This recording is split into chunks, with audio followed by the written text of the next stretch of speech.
guys, welcome back to the channel. Today I'm going to be debunking the game theorist's theory on the fact that Joel's choice meant nothing. So I'm going to watch the video and then go through my points on how it's incorrect.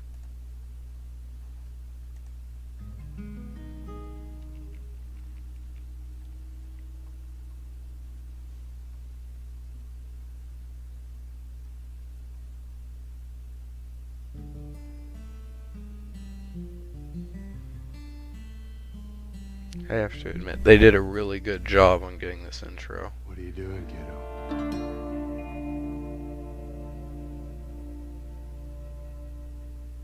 Hello, Internet. Welcome And there's to Matt Pat. Game Theory, the show whose primary objective is turning your favorite cute, cuddly little video games into nightmare fuel. The game we're talking about today, though, doesn't need that treatment. The Last of Us was, is, and will always be depressing, gritty, and honestly one of the best pieces of video game storytelling I've ever played. Released back in 2013, Oh, by the way, quick disclaimer. I have not played The Last of Us myself. This is just my opinion on what Matt Pat may have gotten wrong in this video. The Last of Us immediately stood out as something different. The attention to detail in the cutscenes and the character relationships showed the world that video games were more than just mindless entertainment, that they could tell mature and meaningful stories that are full of heart, full of emotion, and full of difficult choices, that we can then squeeze dry for all the memes. It quickly became the poster child for the "are video games art" debate that was still raging back at the time, because yeah, that was all we really had to argue about back then.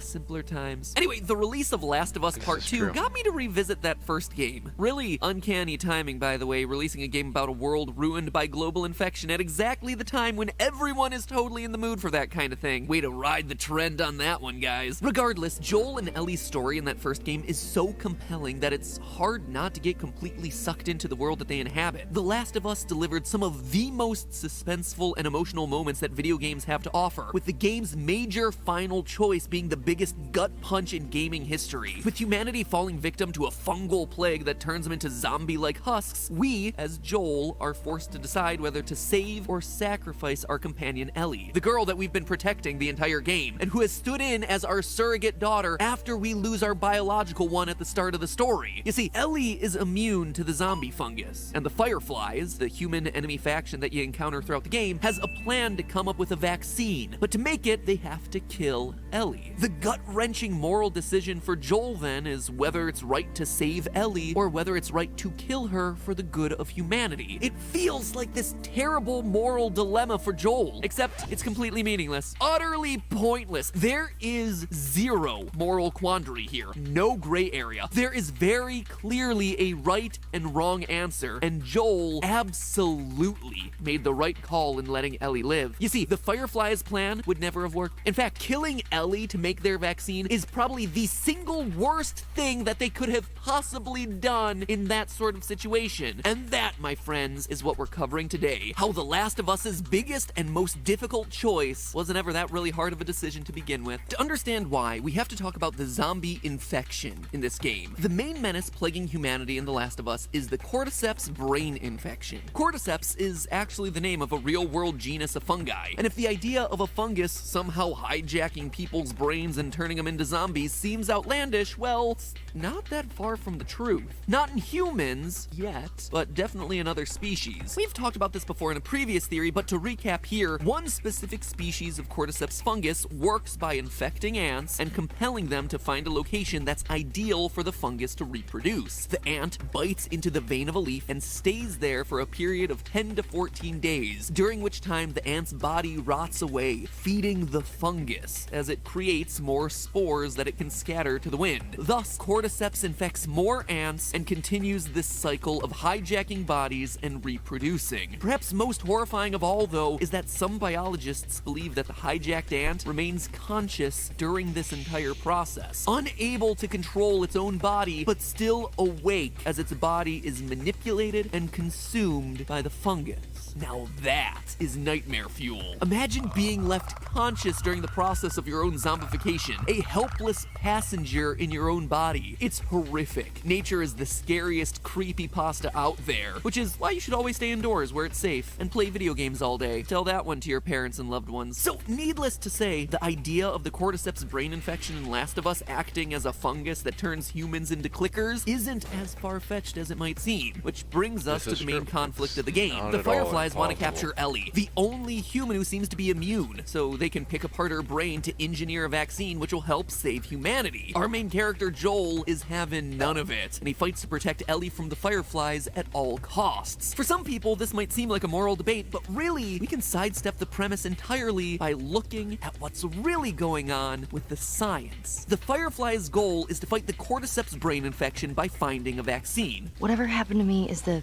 key to finding a vaccine. The doctors tell me the cordyceps, the growth inside her, has somehow mutated. It's why she's immune. Once they remove it, they'll be able to reverse engineer a vaccine. This right here is where he and I differ, because of this one fact. A vaccine. But what is a vaccine, really? Well, first off, a vaccine is entirely preventative. If you're already infected, a vaccine ain't gonna be doing you any good. A vaccine works by preparing you for infection. Whenever your body encounters a new kind of contamination, your body's immune system kicks into high gear and destroys it, or at the very least, does its best. The problem is that sometimes your body's immune system isn't fast enough. Viruses can multiply inside your body exponentially, and sometimes by the time your immune system has kicked it into high gear and figured out the right tools for the job, the virus has grown out of control. Basically, the immune system is kind of like a research and development department responding to alien invasions. It has to develop weapons to combat the attackers as the war is being fought. The weapons it creates are really effective, but they would be much more effective if they could be deployed at the start of the war, right as the enemy was first showing up. You don't want a situation where, by the time you finally develop the weapons that can fight off the invaders have already wiped out most of your population. And that's the idea behind vaccines. They kickstart the immune system and prepare it against future infection by exposing it to an agent that's similar to a pathogen. That way the immune system can start building the weapons that would fight against that sort of infection before a violent version of that infection actually attacks the body. Sometimes this is done by taking forms of the infectious microbe that are dead or weakened so much that the body can fight them off without a problem. When you get vaccinated, your body's immune system is able to equip itself with all the weaponry needed to fight off a real version of that infection if and when you actually get nations having vaccinated populations. Just to make that clear how huge of a deal that is, compare that number of deaths from smallpox to COVID. As of writing this, 400,000 people have died due to the current pandemic. It is terrible. It is a huge, huge number, don't get me wrong, but to give you a sense of scale, smallpox killed 750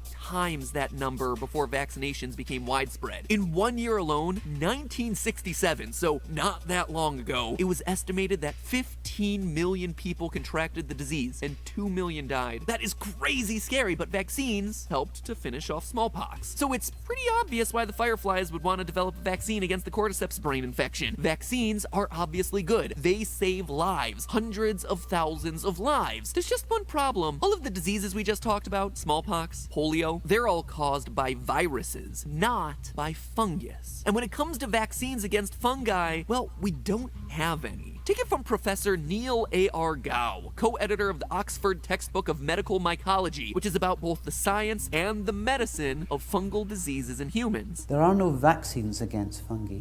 Neither are there any established immunotherapies where you help the immune system to work together, perhaps with an antifungal drug, to achieve a better outcome. The cordyceps are This again does not apply to the situation, which will be explained later. based on a fungal infection. Fungi are, well, quite a bit different from viruses. Viruses work by hijacking your cells and forcing them to replicate so the virus can make copies of itself, kind of like zombies on a cellular level. What makes it so tricky to deal with is that when you're trying to fight a virus, the virus is basically using your cells as hostages. Medicines can't be as effective because you'd just be attacking your own cells. Fungi, meanwhile, are plant-like organisms, except instead of getting energy via photosynthesis, they get their energy by sapping it from living organisms. They don't hijack your existing cells. Instead, they're foreign cellular organisms that live inside your body. They are separate cellular components. As a result, they're actually way easier to deal with. Drugs and treatments can attack the fungal cells and only the fungal cells directly because they're not intermixed with our human cells. All you need to do is get some, I don't know, some athlete's foot spray, like some tough actin tenactin, and spray those zombies away. In all seriousness, while a vaccine treatment for fungal infections is theoretically possible and something that is currently being studied by real-world researchers, one, they tend to be largely unnecessary for the reasons I just stated. Fungal infections are just easier and safer to fight, and two, even if it was necessary to fight this infection that we see in The Last of Us using a vaccine, it's currently something that's beyond the reach of real-world researchers performing cutting-edge studies in modern laboratory environments. Seems doubtful that the Fireflies working in the ruined post-apocalypse of The Last of Us would actually be able to create the world's first antifungal vaccine. Making matters even worse though, they're going about the process the wrong way. The Fireflies' plan for developing the vaccine is backwards. Vaccines work by exposing your body to a safe form of the pathogen so that your natural immune system can build up antibodies to fight it off if it comes in contact with the real thing. The key to finding a vaccine here would be coming up with a weaker, non-threatening form of the cordyceps pathogen so that the human's immune system could build up the antibodies it needs to fight the actual cordyceps infection. Their work should be focused on the infection, actually disarming the fungus, not on Ellie's brain. In fact, if the Fireflies really wanted to use Ellie to fight the cordyceps, the single best thing for them to do would be to look at the antibodies that her body is naturally producing, and that doesn't require killing her. In fact, killing her would be the single worst thing that they could possibly do. In the real world, plasma therapy is a thing that's being used to fight infectious diseases around the world. Infections, just like the coronavirus, the situation we find ourselves in right now. People who had the COVID-19 virus and recovered from it can donate plasma, which is filled with the antibodies that their body built up while fighting the virus. This antibody-filled plasma can then be transfused into other patients who have been more recently affected and whose bodies haven't had time to build up those antibodies, helping them beef up their immune system and give them the head start that they need to fight off the infection. If the Fireflies really believe that there's something special about Ellie's immune system, killing her is the last thing that they should want to do. So yeah, any way you slice it, the big moral dilemma of The Last of Us isn't a dilemma at all. The Fireflies are just idiots who don't understand science, and Joel absolutely made the right choice in saving his best girl. Maybe he can find someone who does know what they're talking about and manage to save humanity that way. But hey,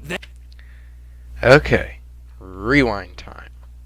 Let's go all the way back to the very beginning. Here, where is it?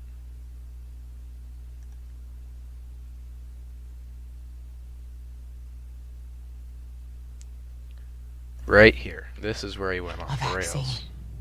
A vaccine. but what is a vaccine?